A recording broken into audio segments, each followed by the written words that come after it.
आदाब मुंसिफ टीम में आपका इस्तकबाल है। मुंसिफ बिहार की खबरों के साथ मैं हूं माहिरा गौहर। देखेंगे तमाम बड़ी खबरें। आगाज करेंगे हेडलाइंस के साथ।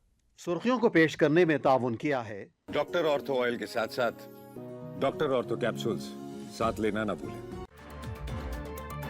नीतीश कुमार ने किया राज्य स्तरीय पुलिस सम्मेलन 2026 का उद्घाटन। मद निषेध और साइबर अपराध इकाई की हुई शुरुआत।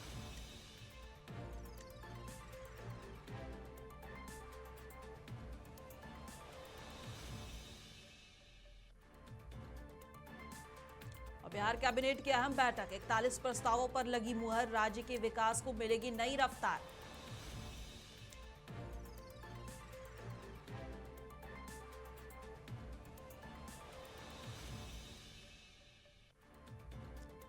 कांग्रेस पर फिर से तेज प्रताप यादव का हमला। निशांत कुमार की राजनीति में एंट्री का तेज प्रताप ने किया स्वागत।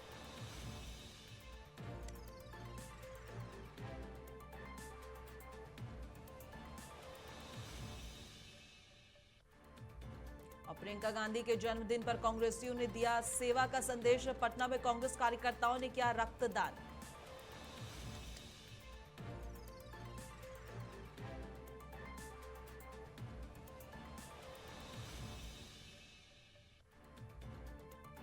भागलपुर में 15 जनवरी को लगेगा 1 दिवसीय नियोजन मेला। युवाओं के लिए रोजगार का मौका। निजी कंपनियां सीधे करेंगी चयन।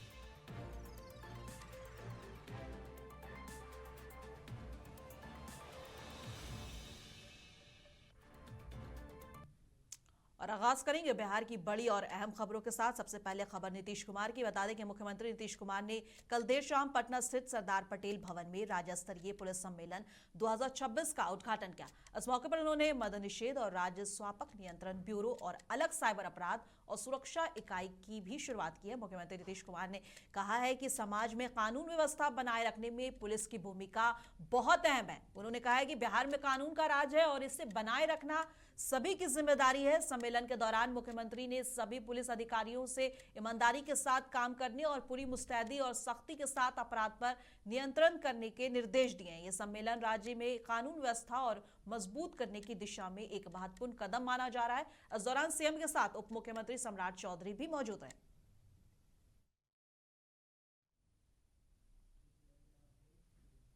मधेपुरा जिले के मुरलीगंज थाना क्षेत्र में हुए हीना हत्याकांड का पुलिस ने खुलासा कर दिया है। इस मामले में अब तक 3 आरोपी को गिरफ्तार किया गया है, जबकि एक अन्य आरोपी की तलाश अभी भी जारी है।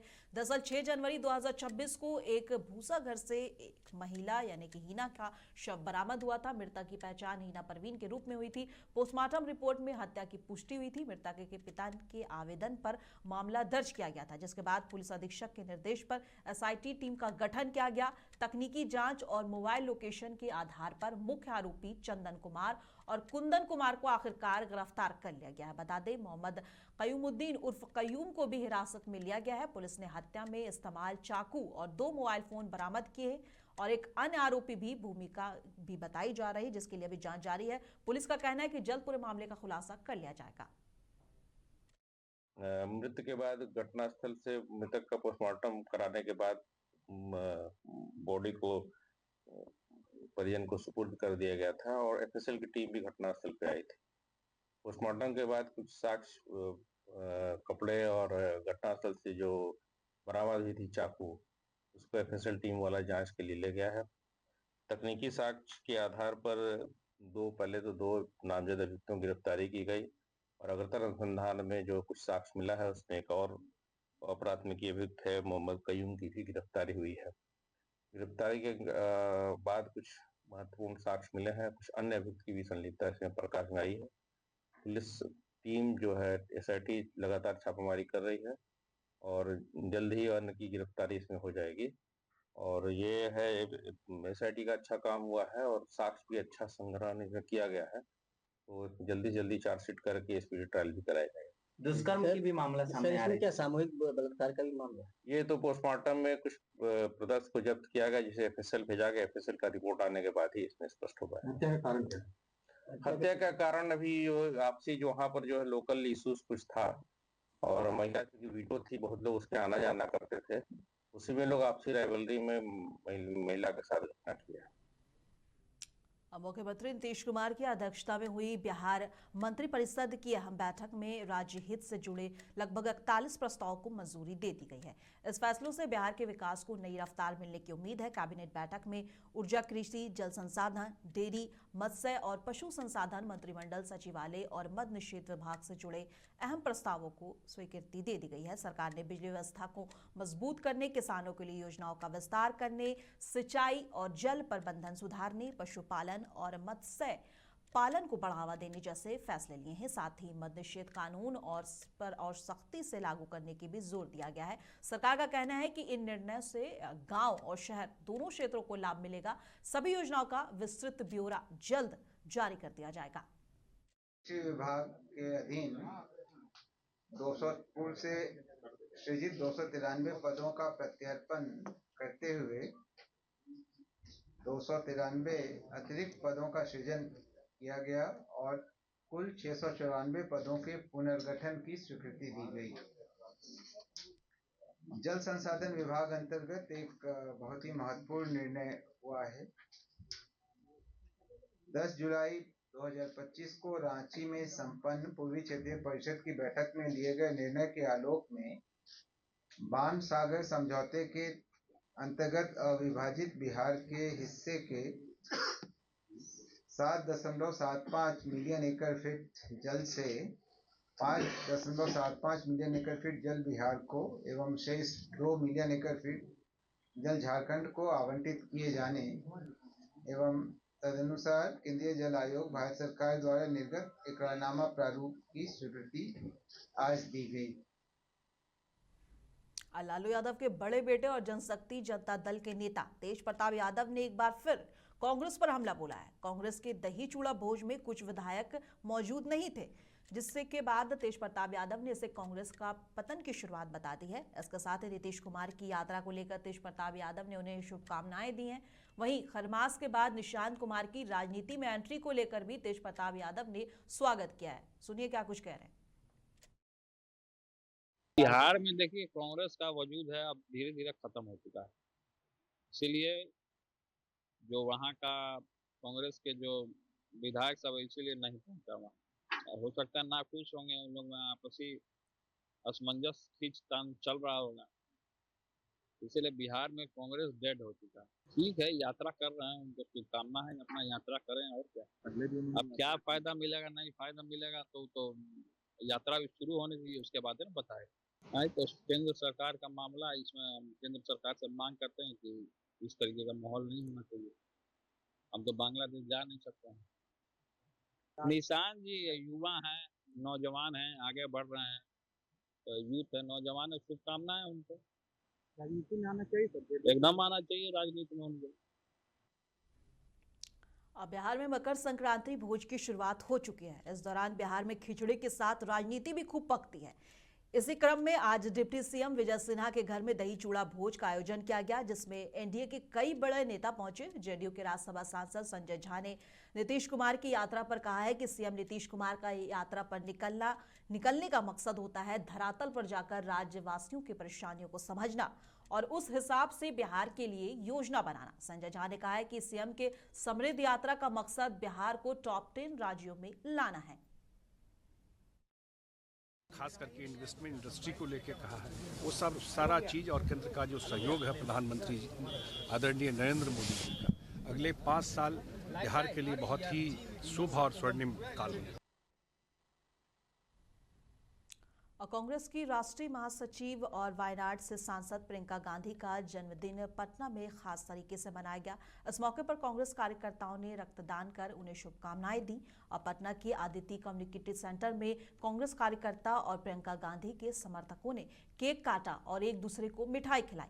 कार्यक्रम के दौरान 100 से ज्यादा लोगों ने रक्तदान किया। कांग्रेस कार्यकर्ता प्रेमचंद सिंह और प्रवीण कुशवाहा ने कहा है कि प्रियंका गांधी महिलाओं, गरीबों और वंचितों की मजबूत आवाज हैं। उन्होंने हमेशा शोषित और दबे कुचले लोगों के हक की लड़ाई लड़ी है। कार्यकर्ता ने कहा है कि प्रियंका गांधी के जन्मदिन पर रक्तदान कर समाज सेवा का संदेश दिया गया। इस मौके पर कई कांग्रेस नेता और समर्थक मौजूद रहे। अब भागलपुर के युवाओं के लिए रोजगार का सुनहरा अवसर सामने आया है। युवा रोजगार और कौशल विकास विभाग 15 जनवरी को राजकीय बालिका इंटर स्कूल में 1 दिवसीय नियोजन मेला आयोजित कर रहा है। इस मेले में राज्य के सभी जिलों के तकनीकी और गैर तकनीकी योग्यता वाले उम्मीदवार हिस्सा ले सकते हैं। मेले में कई निजी कंपनियां भी शामिल होंगी जो योग्य अभ्यर्थियों का चयन करेंगी। विभाग के अधिकारियों ने युवाओं से कहा है कि वे ज्यादा से ज्यादा संख्या में पहुंचे और इस मौके का लाभ उठाएं। प्रवेश पूरी तरह से निःशुल्क है, कोई फीस नहीं है। साथ ही उन्होंने अभ्यर्थियों को दलालों और एजेंटों से सावधान रहने के, सीधे नियोजक से संपर्क करने की सलाह भी दी है। बहुत हद तक प्रयास किया जा रहा है कि मल्टीनेशनल कंपनी भी आए। जैसे हम लोग टीसीएस के बारे में एक बार हम लोग संपर्क भी कर रहे हैं और ज्यादातर संभावना है कि वो आ सकती है 15 जनवरी 2026। स्थान क्या रहेगा? ये राजकीय बालिका उच्च विद्यालय, महिला उच्च विद्यालय, खरमंचक, भागलपुर। अब भोजपुर जिले के जगदीशपुर में उत्पाद विभाग और मद्य निषेध इकाई पटना की टीम ने गुप्त सूचना के आधार पर बड़ी सफलता हासिल की है। जगदीशपुर थानाध्यक्ष अनिल कुमार के नेतृत्व में शाहपुर थाना क्षेत्र के इटावा मोड़ पर एक कंटेनर की तलाशी ली गई। जांच में बिस्कुट के डब्बे के नीचे छिपाकर रखी गई लगभग 4,752 लीटर अंग्रेजी शराब बरामद हुई, जो 536 कार्टून में थी। शराब का अनुमानित बाजार मूल्य 50 लाख रुपए है। इस दौरान कंटेनर का ड्राइवर सुनील राय, जो कि मुजफ्फरपुर जिले के बलिलवाड़ा सरैया के रहने वाला है, को गिरफ्तार कर लिया गया है और उत्पाद विभाग की टीम फिलहाल उससे पूछताछ कर गिरोह के अन्य सदस्यों की जानकारी जुटा रही है। मामले में कानूनी कार्रवाई जारी है। इससे पहले 9 जनवरी को बहिया थाना चौरस्ता के पास करोड़ों रुपए के शराब बरामद किए गए थे। क्षेत्र में इटावा मोड़ बोलता है जी। वहीं से मेन रोड जो है बक्सर और आरा वाला से मद्य निषेध इकाई पटना और हम लोग का भी था, दोनों मिल करके उसको सूचना था। ये टूटा फूटा बिस्कुट का डब्बा से जी। इसमें है आपको 3 ब्रांड है, ऑफिसर चॉइस है और ओल्ड हैबिट है और ब्लू स्ट्रोक है। कितनी की होगी? टोटल इसमें है 536 कार्टन है जी, जो 4,752 लीटर विदेशी शराब हुआ। कितनी की लागत होगी शराब? इसकी लागत ब्लैक मार्केट में लगभग 50 लाख के करीब होगा। गिरफ्तारी भी है क्या? हाँ, एक आदमी की गिरफ्तारी है जो चालक था। बिहार की सियासत में जुबानी जंग तेज हो गई है। हाल ही में केंद्रीय मंत्री गिरिराज सिंह के सुअर पालने वाले विवादित बयान पर पूर्णिया सांसद पप्पू यादव ने पलटवार किया है। सांसद ने सोशल मीडिया पर गिरिराज सिंह के खिलाफ पोस्ट किया है। सोशल मीडिया प्लेटफॉर्म एक्स पर पप्पू यादव ने बीजेपी सांसद गिरिराज सिंह की तुलना सुअर से कर दी है। दरअसल एक दिन पहले बेगूसराय में एक सभा को संबोधित करते हुए केंद्रीय मंत्री गिरिराज सिंह ने कहा था कि अब वे सुअर पालेंगे ताकि एक खास धर्म के लोग उनके पास ना आ सकें, क्योंकि कुछ धर्मों को मानने वाले लोग सुअर को अपवित्र मानते हैं। अब इस पर बीजेपी नेता दिलीप जायसवाल ने जवाब दिया है। साथ ही तेजस्वी के 100 दिन वाले चैलेंज पर भी उन्होंने अपनी प्रतिक्रिया दी है। जवाब भारतीय जनता पार्टी को देना पड़े। ये लोग ऐसे बहुत सारे नेता हैं जो अलग अलग तरीके से अपना अपना नेतागिरी का दुकानदारी चलाते हैं और इसी तरह की बातें करके चर्चा में रहते हैं, और इस तरह के बातों का बहुत जवाब देने की आवश्यकता नहीं है, क्योंकि इनका मकसद ही होता है कि इस तरह का बात करके और अपना टीआरपी बढ़ाते रहो। सवाल तेजस्वी यादव अपना जनाधार खो चुके हैं और आपने देखा कि किस तरह से जनता ने जंगल राज को नकारने का काम किया है। कभी भी बिहार की जनता जंगल राज को फिर से आने वाले 100 साल तक तो नहीं आने देगी, क्योंकि सभी जनता को मालूम है कि बिहार तभी विकास कर सकता है जब बिहार में कानून का राज हो, और कानून का राज जो है भारतीय जनता पार्टी और एनडीए ही दे सकती है। और जिस तरह का माहौल तेजस्वी यादव या राजद के शासनकाल में होता है, बिहार की जनता कभी उसको भूल नहीं सकती। पूर्वी चंपारण के प्रखंड तिरकौलिया में बिना डिग्री वाले झोला छाप डॉक्टर अवैध नर्सिंग होम चला रहे हैं।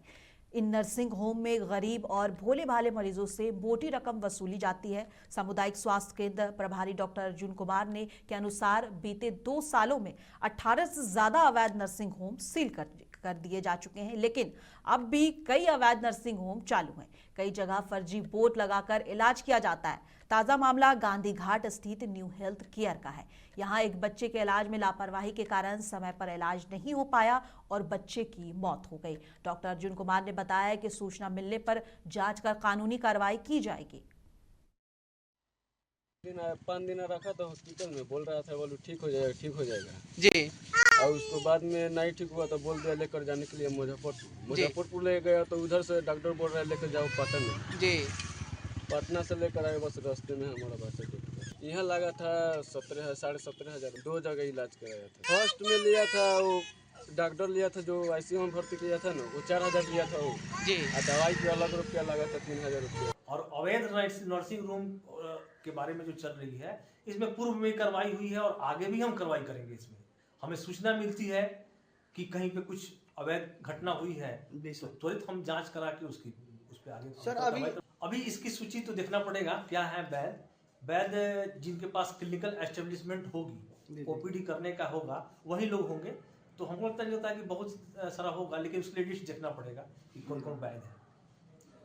नवजात बच्चा के लिए निबंधन तो एक डॉक्टर का है यहाँ पे, कोई आयुष और एक एमबीबीएस डॉक्टर, ये दोनों आदमी करके ओपीडी का है, बट भर्ती करने का और ये करने का नहीं है।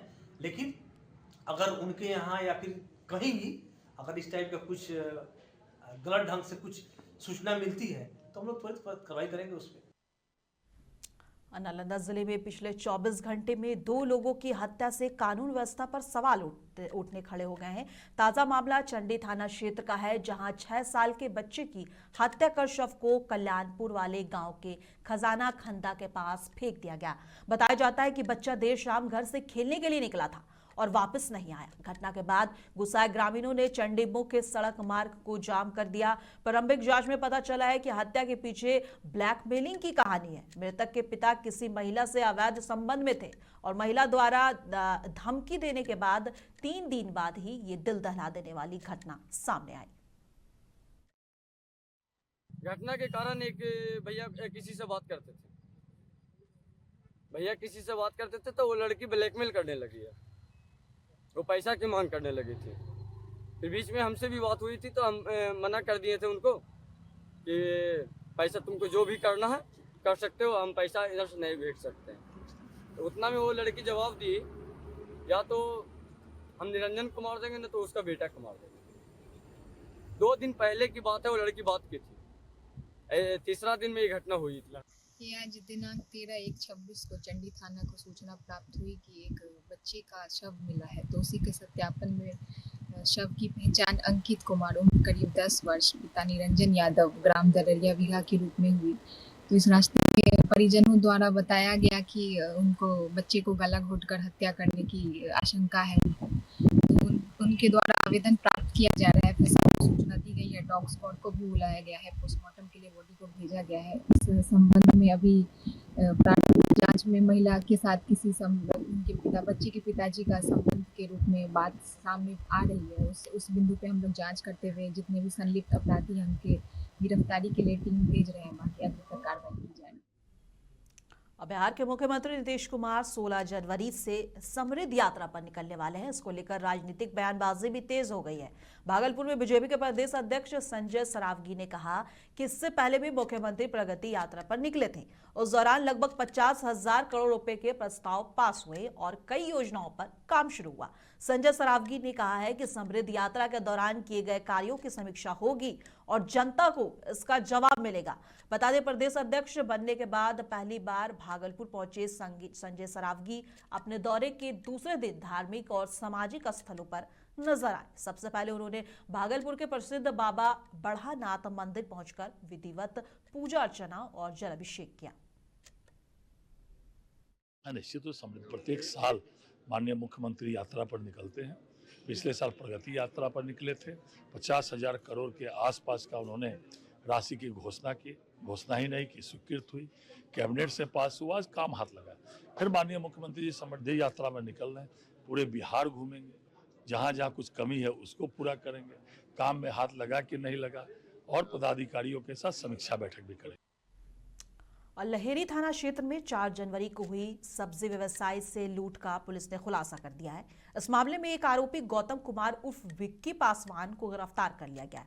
घटना में इस्तेमाल स्कॉर्पियो वाहन को भी जब्त कर लिया गया है। जानकारी के अनुसार सुबह करीब 4 बजे बड़ी पहाड़ी कोल्ड स्टोर के पास 6 से 7 अपराधियों ने सब्जी व्यवसायी से 2,20,000 रुपए, नगद, सोने की चेन और मोबाइल लूट लिया और देवगा ओवर ब्रिज के पास छोड़कर फरार हो गया। पुलिस ने सीसीटीवी फुटेज और तकनीकी साक्ष्यों के आधार पर जांच किया। पता चला कि कुल 7 अपराधी इस लूटकांड में शामिल थे। बाकी अपराधियों की गिरफ्तारी के लिए पुलिस की छापेमारी अभी भी जारी है। 4 जनवरी को मतलब सुबह 4 बजे के आसपास एक व्यवसायी हैं जो सब्जी का व्यवसाय करते हैं, वो अपने घर बड़ी पहाड़ी से लहेरी ये सब्जी मार्केट जो बाजार समिति जा रहे थे, तो एक स्कॉर्पियो गाड़ी लगी हुई थी रास्ते में और इनको रोककर इनका जो पैसा था 2,20,000 के आसपास वो लूट लिया गया था और चैन और कुछ इनका कागजात था और मोबाइल ये सब लूट लिया गया था।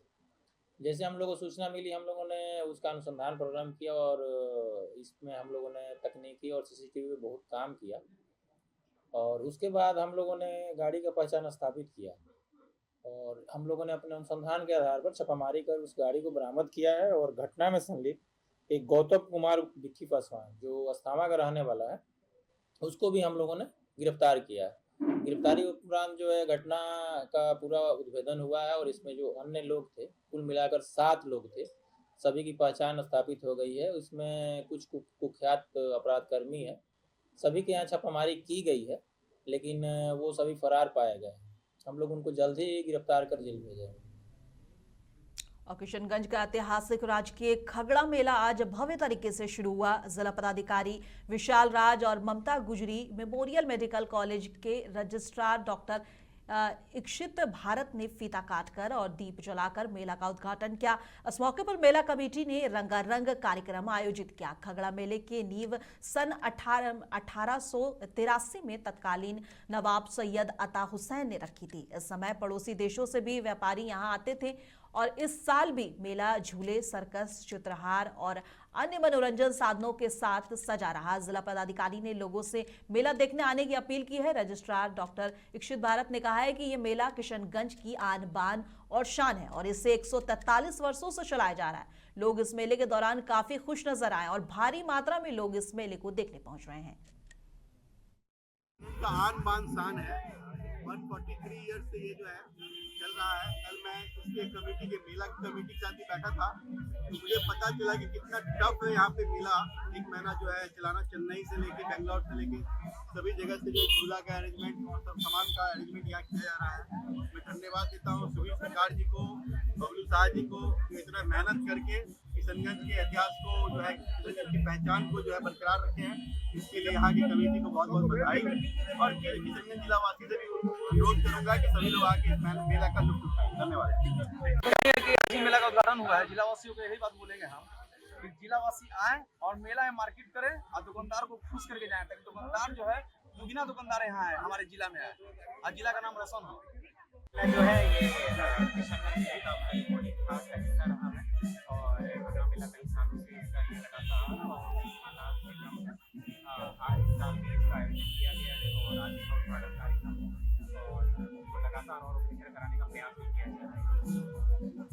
यहाँ के जिलावासियों से मैं अनुरोध करूँगा कि ज़्यादा से ज़्यादा बिहार के उप मुख्यमंत्री विजय सिन्हा ने सरकारी आवास पर स्वामी विवेकानंद जयंती और मकर संक्रांति की पूर्व संध्या पर भव्य सांस्कृतिक कार्यक्रम और सहभोज का आयोजन किया। इस मौके पर गणमान्य अतिथि, जनप्रतिनिधि, सामाजिक कार्यकर्ता और युवा शामिल हुए। कार्यक्रम में स्वामी विवेकानंद के विचारों पर चर्चा हुई और युवाओं को उनके जीवन मूल्य को अपनाने के लिए प्रेरित किया गया। मकर संक्रांति पर पारंपरिक दही चूड़ा और का आयोजन भी किया गया, जिसमें सभी ने एक दूसरे को शुभकामनाएं दी। उप मुख्यमंत्री ने कहा है कि ऐसा आयोजन समाज में सकारात्मक ऊर्जा और भाईचारे को बढ़ावा देता है। इस तरह के कार्यक्रम से एक सकारात्मक ऊर्जा का संचार हमारा बिहार के हर बिहारियों के अपने क्षेत्र में। कल हमने स्वामी विवेकानंद युवा दिवस पर क्षेत्र में कार्यक्रम किया। आज यहाँ पूरी तरह से बिहार सुशासन से समृद्धि की ओर बढ़े, सभी बिहारियों का मान सम्मान स्वाभिमान बढ़े,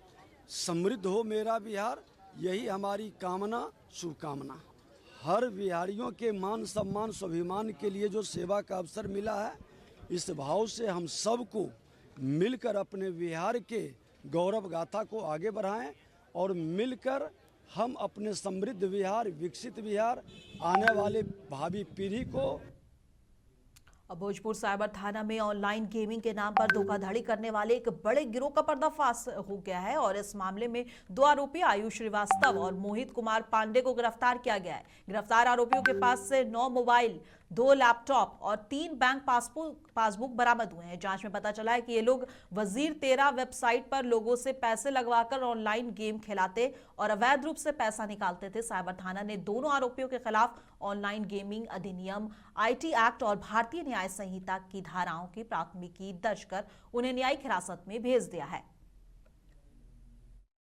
बाकी दूसरे लोगों को जो जुड़े हुए हैं उनको सिखाना कि तुम ऐसे करोगे, अपना गैंग बढ़ाकर सिखाना कि इस तरीके से ऑपरेट होता है, इस तरीके से आईडी मिलता है और गेम खिला के ये अकाउंट से ऐसे लिंक किया जाता है और कैसे कोई जीतता है तो उसको उतना दे देना, दूसरे अकाउंट से पैसा दे देना है, कम अगर जीतता है तो, ज़्यादा जीतता है तो ब्लॉक कर देना है और वो हारता है तो उसका पैसा ले लेना है, इस अकाउंट में आ जाना है। ये सिखाने का काम आयुष श्रीवास्तव करता था और गैंग बढ़ाने का काम दूसरा लड़का जो है मोहित कुमार पांडे ये करता था। नहीं, जालसाजी लोगों ने बहुत लोगों के साथ किया हुआ है। अभी हम लोगों के पास खंगाला है तो हम लोगों के पास 9 मोबाइल इसके साथ जो बरामद हुए हैं, 9 मोबाइल हम लोग को रिकवरी में 9 मोबाइल मिले हैं, 2 लैपटॉप मिला है और कुछ पासबुक्स मिले हैं।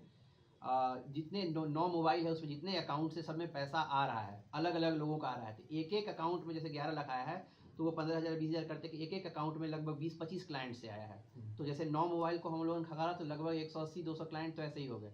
तो अभी और डिटेल्स लगेगा कि किनका पैसा खंगाल कर इन्होंने काटा है और इसमें अपने अकाउंट में लिया गया है ट्रांसफ़र। इसमें 3-4 लोगों का और नाम आ रहा है। सब हम लोग उस पर जांच जारी रखे हुए हैं। अब मुंसिफ बिहार की खबरों में बस इतना ही। कल फिर मिलेंगे इसी वक्त। तब तक के लिए देश दुनिया की तमाम खबरों के लिए बने रहें मुंसिफ टीवी के साथ।